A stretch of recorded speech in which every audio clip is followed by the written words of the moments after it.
Israeli forces have reportedly advanced into Syria beyond the decades-old demilitarized zone between the two countries. The IDF has denied the incursion, which comes after a wave of Israeli strikes overnight on Syrian military and strategic targets. Egypt, Qatar and Saudi Arabia said that the attacks risk further destabilizing Syria, where Mohamed al-Bashir has been appointed caretaker prime minister to oversee the transition of power. Well, let's get some reaction from Israel and talk to our correspondent, Jonathan Regev, who is in Tel Aviv. So, Jonathan, what's Israel been saying about this? So, as you mentioned, Israel is denying the reports that it is closing in on Damascus. What Israel is saying is that it is acting in the buffer zone, which separates the two countries. The buffer zone, which was established some 50 years ago in 1974. And this is an area where both armies cannot go into, but with no Syrian army and with rebel forces coming into that buffer zone last Saturday, Israel decided to act in that area. One thing that Israel is not denying and actually confirming is the fact that it is targeting hundreds of sites belonging to the Syrian army. The IDF basically saying, or Israel is basically saying that it is determined to destroy anything that belonged to the Syrian army. This time, not for fear that it may fall to the hands of Hezbollah or to Iranian proxies, but for fear that some of these tactical or chemical weapons may actually end up in the hands of the rebels. Who are these rebels? How will they act? It is not exactly clear. Therefore, Israel is acting strongly against any kind of Syrian army installations, and this is something that is ongoing. As far as ground incursion, Israel says it is only acting in the buffer zone. Meanwhile, Jonathan, big news happening domestically for Israel as well, because the Prime Minister, Benjamin Netanyahu, has taken the witness stand in his corruption trial. What happened? Yes, here we're at the district court, actually, in Tel Aviv, where this testimony by Netanyahu ended just minutes ago. Just minutes ago, the Prime Minister left this district court in Tel Aviv. It was the first day of testimony. It's a very dramatic day. For the first time, as you mentioned, a sitting Prime Minister is testifying in a court. That's quite a big event. As far as the testimony itself, these are the easier days for Netanyahu. Why so? At this time, he is now standing against the defense trials, against his own, the defense lawyers, against his own attorneys. Come January, in a few weeks' time, then Netanyahu will stand in front of the prosecutor, and that, of course, will be much more challenging. But it was quite a big day here. Protesters from both sides, those supporting Netanyahu, those opposing Netanyahu, they were here. There were no clashes reported, but quite a massive police presence. A lot of people from both camps. Benjamin Netanyahu, clearly a controversial figure for some, the biggest head of state that can be, and for others, the biggest evil that can be. And when he comes to testify, it just shows once again the very big divide that exists in Israeli society. I have been waiting 8 years for this day to present the truth. I have been waiting to finally blow up the deluded and absurd charges against me. For 8 years I have been waiting to reveal the method, a brutal hunt against me, because these investigations were born in sin. There was no offence, so they were looking for an offence. They haven't found a crime, so they invented one. 8 years I've been waiting to testify, said Benjamin Netanyahu last night before coming here to the court. How come then he tried to delay this testimony again and again and again? These are some of the questions that he has been asked and will be asked. The first day of testimony now is over. Tomorrow, another day of testimony, a very dramatic time for Israel, as a sitting prime minister, for the first time, as you mentioned, is sitting in court as coming to testify as someone who's put up for trial. Jonathan Regev in Tel Aviv, thank you very much. Well, let's go back now to the developing situation in Syria and talk to Associated Press correspondent Philip Crowther, who's in Damascus. So, Philip, what's been the reaction in Syria to this alleged incursion by Israeli troops and those attacks on the border? Well, I think the question right away is who would provide such a comment?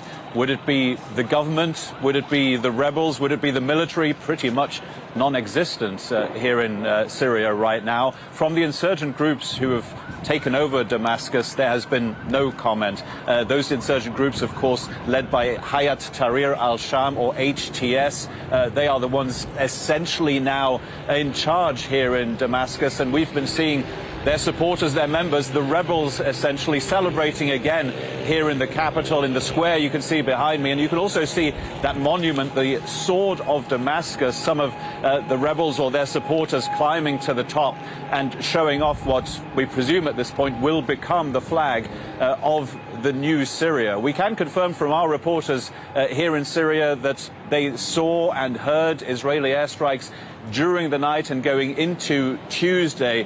What we can't confirm at this point are those reports of an Israeli incursion into Syria along the Syrian border with Lebanon.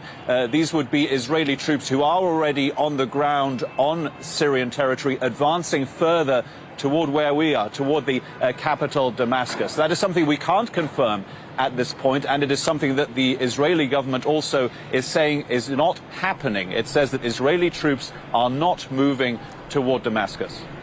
Well, let's talk about the developing political situation. An interim prime minister has been appointed in the shape of Mohamed al-Bashir. How's that transition of power progressing?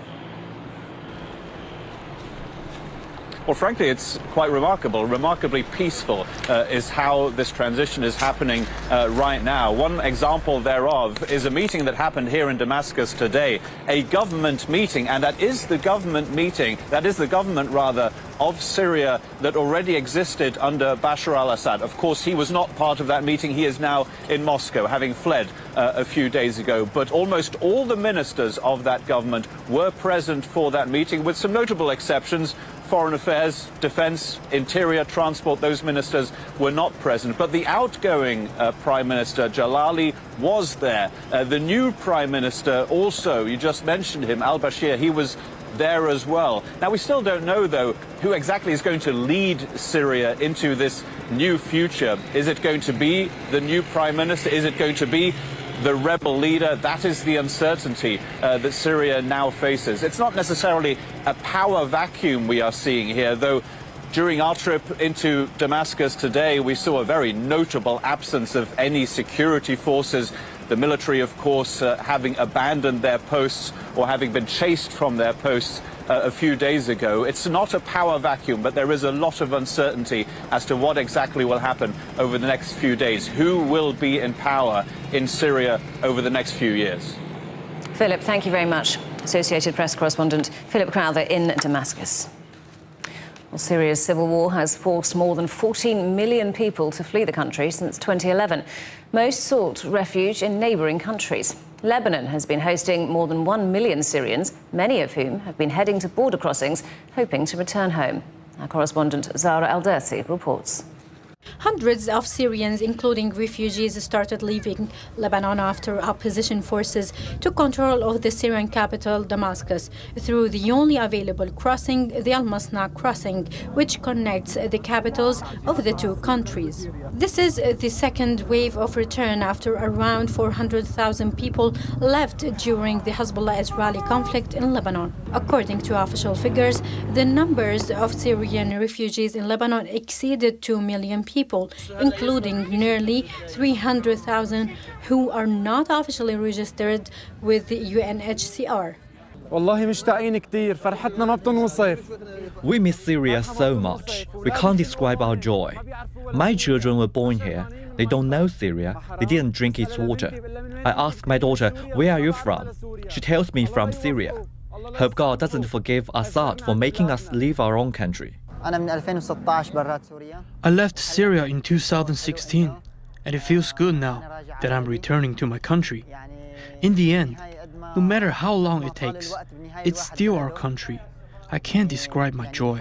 Many reasons had pushed Syrians, especially young men, to leave the country. These include fear of opposing the Assad regime, escape compulsory military service, which since the outbreak of the conflict in Syria had no time limit, as well as the terrible economic situation.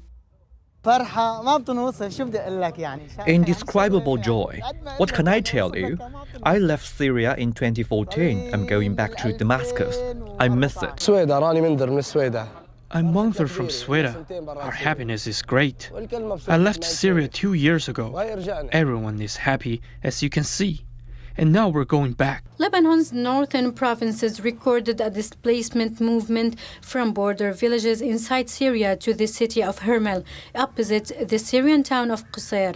Meanwhile, the Lebanese army reportedly reinforced its presence to keep the newly displaced people in the area. We were in Syria at night. We were surprised that they told us to get out of our village, and we came to Lebanon, and Lebanon never received us. Honestly, the situation was very bad. Lebanon's General Security has directed that restrictions be displaced on the entry of Syrians into Lebanon. Lebanese Prime Minister Najib Mikati has called for tightening the border situation and distancing Lebanon from the repercussions of the rapid changes in Syria. Despite Lebanese attempts to distance themselves from the repercussions, they cannot be completely avoided due to geographical and popular ties, as well as the decades-long of the Syrian regime's role in Lebanon. Zahra Derzi, CGTN, Beirut. Europe has taken in large numbers of Syrian refugees since the start of the civil war in 2011. But now some countries say they're putting Syrian asylum applications on hold. Well, correspondent Yolo Abdavid is following the story. So, Yolo, what are these different countries saying? Yes, a lot of Syrians came for the last 10 years, really, especially. But since 2011, since the beginning of this civil war, I think that 10 of the countries have said that they are either freezing the asylum process for the time being, given what's happened in Syria, and only Austria has decided that they're looking to deport or repatriate, which is the nicer phrase, Syrians back to Syria. Germany, first of all, the biggest number, about 1 million, at least 750,000 there officially, Syrians live in Germany, and they're also talking about freezing applications. So probably around 47,000 Syrians who are looking for asylum applications in Germany. That's now been frozen. There are the rise of far-right parties, especially with an election looming in Germany. This has been a political issue, as it has in many, many countries, actually, in Europe and outside. Austria has gone further, and it may affect 7,500 people who are hoping to have asylum applications. So not only looking at freezing it, but possibly being asked to leave Austria. So another hardline right-wing attitude in Austria, because there's a new government there. And also, interestingly, the new commissioner in the European Union is also from Austria on migration. France, the UK, Sweden, Greece, Netherlands, Belgium, all of them now are looking again at this policy.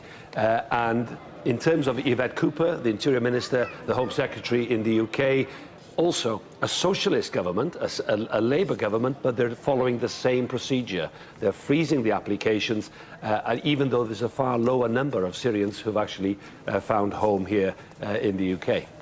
There are, though, still millions of Syrian refugees. Where have they ended up? The figures are astounding. It's still one of the biggest crises for refugees and migrants in the world, according to the UNHCR, the United Nations Refugee Agency. It is one of the biggest. And when you look at the figures, more than 7.5 million people displaced inside Syria. 6 to 6.5 million people have left Syria.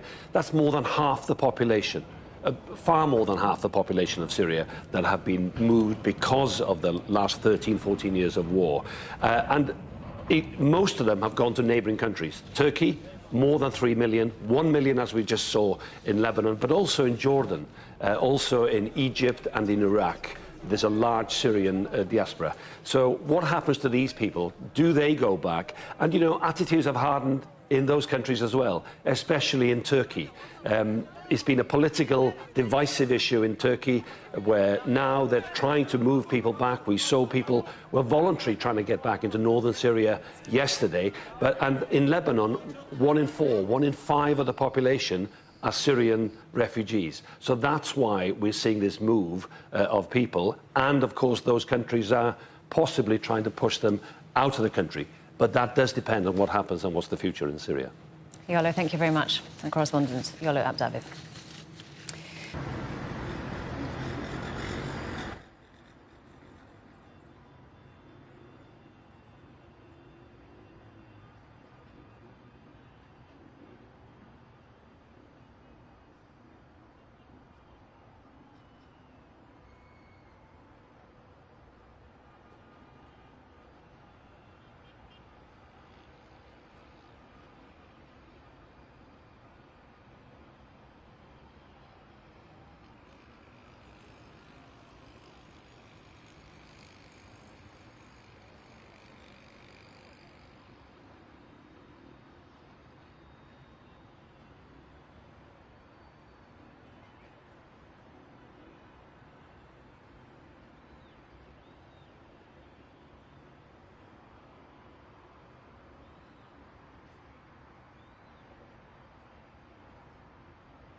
الله